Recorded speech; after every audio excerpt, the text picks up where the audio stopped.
Hey friends, how are you? Welcome to Reads and Eats. I'm Fiona and I've got some guests with me today. I have my mum and I have my dad. I thought they agreed to come on and talk to you about the books that they're reading. I didn't say I'd talk to them, I just said I'd tell them what I was reading. Well, that's still talking and telling is the same thing as far as I'm concerned, am I right? Yeah, you're doing fine. There we go. So, yeah, I will pass over to, right, who wants to go first out of you two? You go ahead. Oh, I'm going first, am I? Okay. So one of the books I finished this week was A Colton Target by Beverly Long. This is book 5 in the Coltons of Roaring Springs series. It is a Harlequin romantic suspense, published in May 2019, number 2039 for those of you that are collectors, etc. I really enjoyed this one. I gave this one 4.5 out of 5. So we meet Blaine Colton. He's come back from being in the army. He was discharged from the army and he's back home. Not very happy to be home because he doesn't get on very well with his father, but he's starting to work in the sort of family business, but he's working for his brother Decker and he's doing like ski lessons, snowboard lessons, etc. And he meets this young man, Josh, and he discovers that Josh is the son of a lady called Tilda Deeds, who was his prom partner in high school. They thought she was pregnant. She had a miscarriage. Turns out she didn't. He joined the army. So it's like lost son story, and it's about them. Are they going to get together? Are they not going to get together? There also seems to be somebody who has got it in for Blaine, and who is this person and why are they out for him, etc. I really enjoyed it. Really good romantic suspense, and I'm glad to have added another one of this series to my read list. I am still working my way through the Book of Life by Deborah Harkness. I have got that amount to read. I've got less than 100 pages. I am really enjoying this one. It's very much the darkest book out of the trilogies or out of the series so far. But yes, thoroughly enjoying this, and I will tell you more about it next week. And then on my Kindle, I needed something a bit lighter and fluffier because of the Book of Life. And if I get my tablet up, this is when your tablet decides it's not going to play ball with you. So I am reading, if you can see that, Made in Mistltoe by Nan Reinhardt. This is part of her Walkers of River Edge series. This is my first book by her, friends. Started it, the other day? And I think I'm something like 37% of the way through it. So really enjoying it so far. Really nice story. Like the characters. Like where I think the story is going. So that is very good. Then I've got some book buying mail. Well, one of his book mail, one of his book buying. Okay, so technically one of them it was gifted to me, which is fine, which I love. It's the new Sarah Morgan, The Christmas Cottage. As I say, I'm a member of her review crew, so this book will need to be read as soon as I've finished the Book of Life, because it comes out in a couple of weeks. But this is the UK cover. It's funny, I was having a discussion with Tiffany and Sarah, Tiffany the Beach Bum Bookworm, and Sarah from the Bookish Knitter were having a discussion on a live that we did along with Sonia from Sonia with an I during the week. And Sarah had seen my Instagram picture of this and went, because of you, I've had to go and buy it. But she obviously got the Canadian cover. And we all thought that the American Canadian cover is better than the UK. And it has, like, the film The Holiday, it's got that kind of sort of vibe to it on the cover. It's absolutely beautiful. But I do like this one because it has, if I can show you, it has a little robin. In all her Christmas books, she always puts a robin, which is just so sweet. And then yesterday, the three of us were out and we went into Waterston's. And I'd asked about this book the last time I was in. They were like, yeah, we've got a copy, but we can't find it. I found it. And I bought it. So I got The Spell Shop by Sarah Beth Durst. It's a bit scruffy up at the top, so they took more money off it for me. But yeah, I am looking forward to reading this. I think it's going to be a fun read for the autumnal months. So that's kind of my reading and what I've bought this week. So who wants to go next? Well, I'll do it. Dad, go next, Yeah. right? This is a novel I'm reading on a Kindle, so I've got no picture to show or anything. It's by Robert Goddard, and it's called Painting the Darkness. It's set in Britain, England mostly, although it does move over to the continent, to France. It also even ends up in the Crimean War with Florence Nightingale. Wow. But it's basically the story of an estate in England, an estate in Ireland, and the estate in England has a mystery because the heir to the estate was just about to get married when he decides, I'm not getting married, and he simply disappears. Oh, wow. And he's out of anyone's sight or knowledge until 15 years later he suddenly turns up again back at what should have been his home, and his family won't accept that he is the actual person. They think he's an imposter. And so the whole story is really based on, is this man an imposter? How does he know as much as he does about the chap he's representing? And eventually it reaches the stage where there's a court action taken, and he gets proof, or shows proof, that he is the missing heir. But then it takes another twist, and in fact there are so many twists in this story. It's got more twists than a little piglet's tail, but it's quite interesting all the same, and it makes you want to read on to find out who is the real chap, who is the heir. Has he turned up, or is it still an imposter? And there's one or two things about his mum and dad haven't always been good people. There's a couple of illegitimate children turn up as well, so it's a really bit of a mystery. Enjoyable all the same.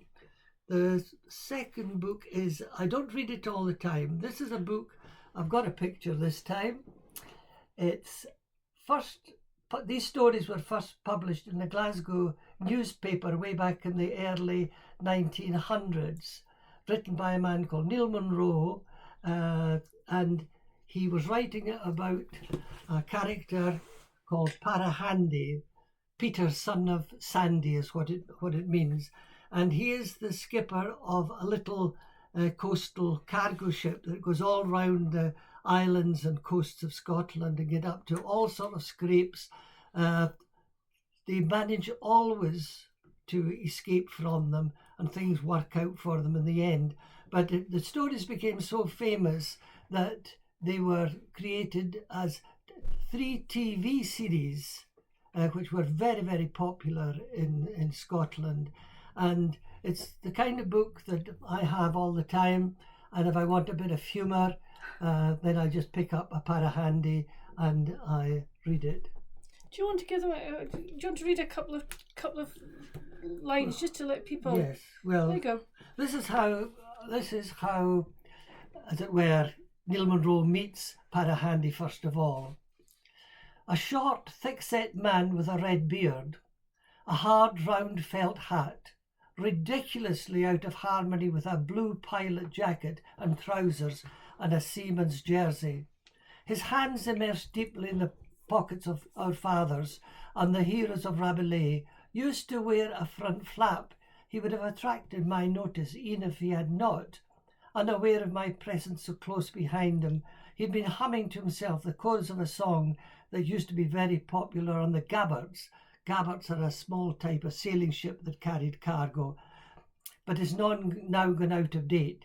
Like, the captain with the whiskers took a sly glance at me. You may have heard it 30 years ago, before the steam puffer, that's the type of boat he's got, came to sweep the sailing smack from all the seas that lie between Bowling and Stornoway. It runs, young Munro, he took a notion for to sail across the sea, and he left his true love weeping all alone on Greenock Quay. Greenock is a town on the River Clyde. Okay, you've got one more. I've got one more here. This one is something totally different. It's a kind of academic book.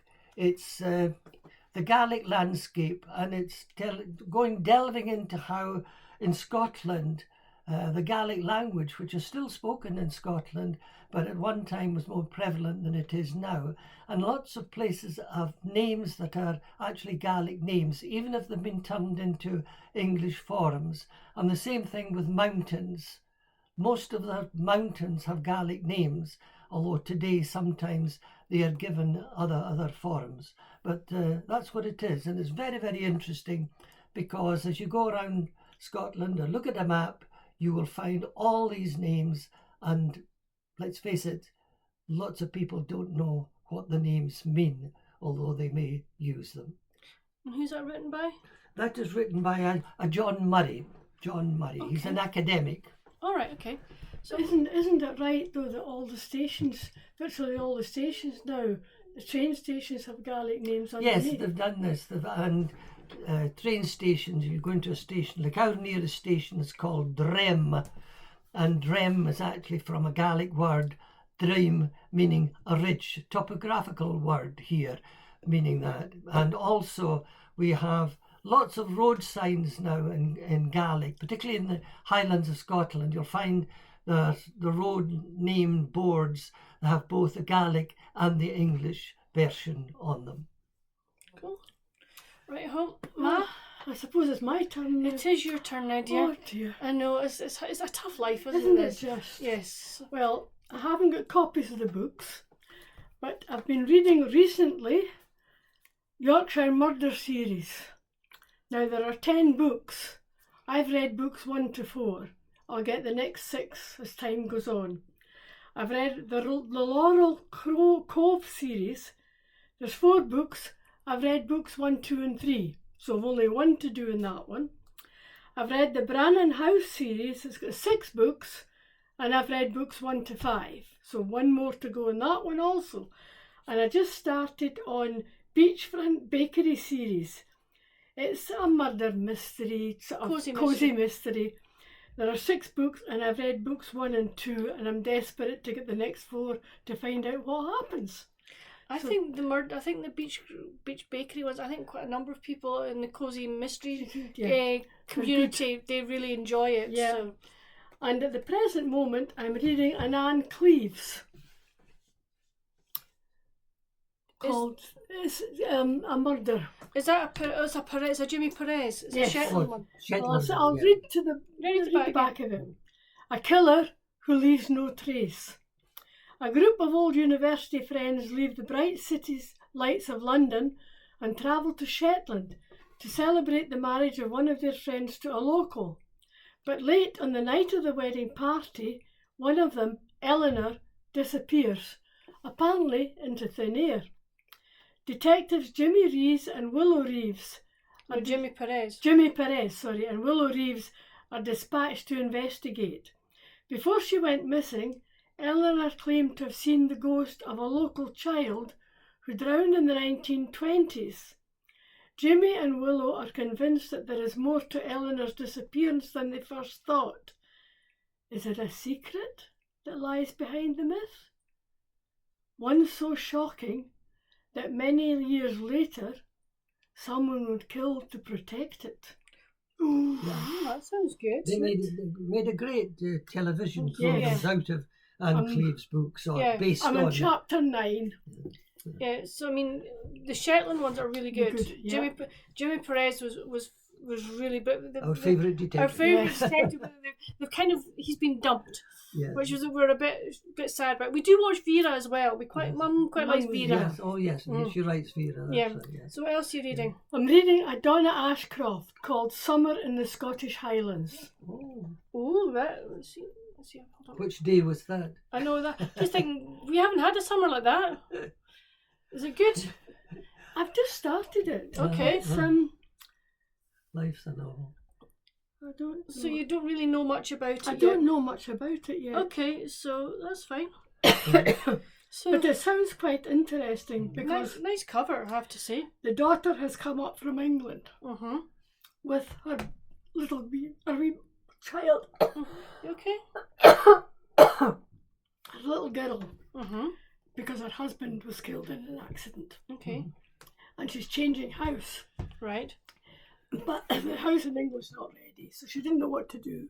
And she was frightened to come up because she hadn't been up to see her mum and dad. So she's Do you come want up. to put some pause and you can have a drink of water? No, it's okay, I'm just Sure. about finished.